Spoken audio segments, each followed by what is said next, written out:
اعوذ باللہ من الشیطان الرجیم بسم اللہ الرحمن الرحیم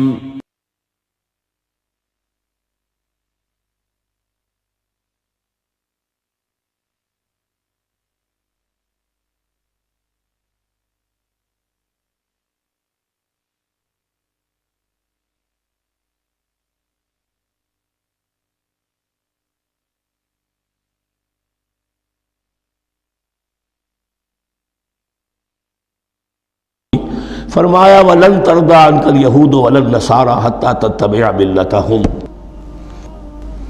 اے نبی کسی مغالطے میں نہ رہیے، ہرگز راضی نہیں ہوں گے آپ سے نہ یہ یہودی اور نہ نصرانی جب تک کہ آپ پیروی نہ کریں ان کی ملت کی۔ لہذا امید منقطع کر لیجئے، اس لیے کہ زیادہ امید ہو تو مایوسی ہو جاتی ہے۔ اقبال نے بہت خوب کہا ہے بندہ مومن کے بارے میں، جس کی امیدیں قلیل، جس کے مقاصد جلیل۔ مقصد اونچا لیکن امید قلیل رکھیے، اللہ چاہے گا تو ہو جائے گا، نہیں چاہے گا تو میرا کام تو اپنی حد تک اپنا فرض ادا کر دینا ہے۔ اس سے زیادہ کی جو ہے خواہش اپنے دل میں پالیں گے، کسی اجلت پسندی میں گرفتار ہو جائیں گے، کہیں دائیں بائیں ہک اور کرک کے ذریعے سے کہیں پہنچنے کی کوشش کریں گے اور اپنے آپ کو بھی برباد کر لیں گے۔ لن ترضى عنك اليهود ولا النصارى حتى تتبع ملتهم قل ان هدى الله هو الهدى، کہہ دیجئے دیکھو ہدایت تو ہے اللہ کی ہدایت۔ ولئن اتبعت اهواءهم، اور نبی آپ بھی کان کھول کر سن لیں، اگر آپ نے ان کی خواہشات کی پیروی کی، یہاں ہم جوڑ دیں گے الفاظ بالفرض، بالفرض بفرض محال، اگر آپ نے ان کی خواہشات کی پیروی کی کہ کچھ چلو لے دو کر معاملہ کر لو، کچھ ان کی بات مانو، کچھ اپنی بات منوا لو۔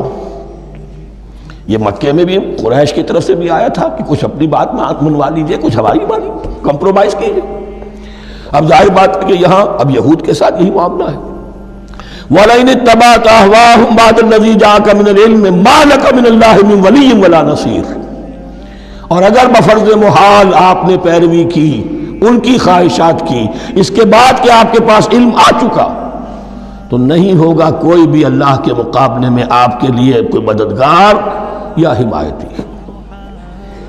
معاذ اللہ، معاذ اللہ، حق کی تلوار بڑی ننگی ہے۔ اور یہاں اللہ کا عدل یہ فرد سے فرد تک بدلتا نہیں ہے، نہ امت سے امت کی طرف بدلے گا، قوم اور کسی اور قوم سے ایک معاملہ، کسی دوسری قوم سے کوئی اور معاملہ نہیں۔ اللہ کے اصول ہیں، اللہ کے قوانین ہیں، اس کی فطرت ہے، فطرت اللہ التی فطر الناس علیہا، پھر یہ کہ اس کی سنت ہے، لن تجد لسنت اللہ تحویلا ولن تجد لسنت اللہ تبدیلا۔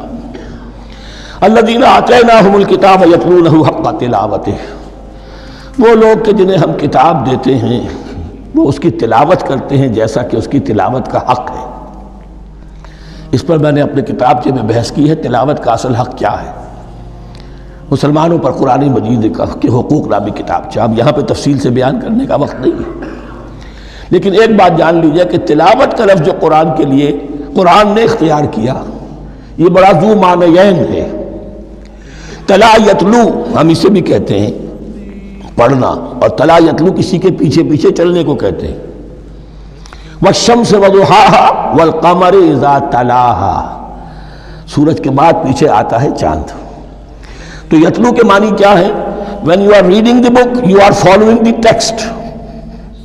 بعض لوگوں کو دیکھا ہوگا انگلی ان کی چلتی ہے ساتھ ساتھ، وہ بیچارے جو زیادہ ماہر نہیں ہیں تو تاکہ نگاہ ادھر سے ادھر نہ ہو جائے، ایک سطر سے دوسری سطر پر نہ پہنچ جائے، انگلی بھی ساتھ ساتھ پھیرتے ہیں، تو فالوئنگ دی ٹیکسٹ۔ لیکن اس تلاوت کا اصل حق کیا ہوگا؟ جب آپ اس کتاب کو فالو کریں، اسے اپنا امام بنائیں، اس کے پیچھے چلیں، اس کا اتباع کریں، اس کی پیروی کریں، جس کی کہ دعا ہم کرتے ہیں وَاجْعَلْهُ لَنَا إِمَامًا وَنُورًا وَهُدًى وَرَحْمَةً، تو اللہ تو بنائے گا ہمارا امام اس کو اسی وقت جب کہ ہم فیصلہ کر لیں کہ ہم اس کتاب کے پیچھے چلیں گے۔ الذین آتیناہم الکتاب یتلونہ حق تلاوتہ اولئک یؤمنون بہ، جو اللہ کی کتاب کی تلاوت کا حق ادا کریں اور اس کی پیروی بھی کریں، وہی ہیں جو اس پر ایمان رکھتے ہیں۔ جو نہ تلاوت کا حق رکھتے ہو ادا کریں، نہ پیروی کریں، وہ دعویٰ کریں کہ ہمارا ایمان ہے تورات پر اور کتاب پر، تو یہ دعویٰ جو ہے جھوٹا دعویٰ ہے۔ میں وہ حدیث آپ کو سنا چکا ہوں، ما آمن بالقرآن من استحل محارمہ، جس شخص نے قرآن کی کسی حرام کردہ شے کو اپنے لیے حلال کر لیا، اس کا قرآن پر کوئی ایمان نہیں۔ وَمَن يَكْفُرْ بِهِ فَأُولَٰئِكَ هُمُ الْخَاسِرُونَ، اور جو اس کا کفر کرے گا تو وہی لوگ ہیں خسارے میں رہنے والے۔ اب وہ بریکٹ بند ہو رہی ہے، وہ آیت کے جو 6 رکوع کے شروع میں آئی تھی دوبارہ آ گئی جوں کہ توں۔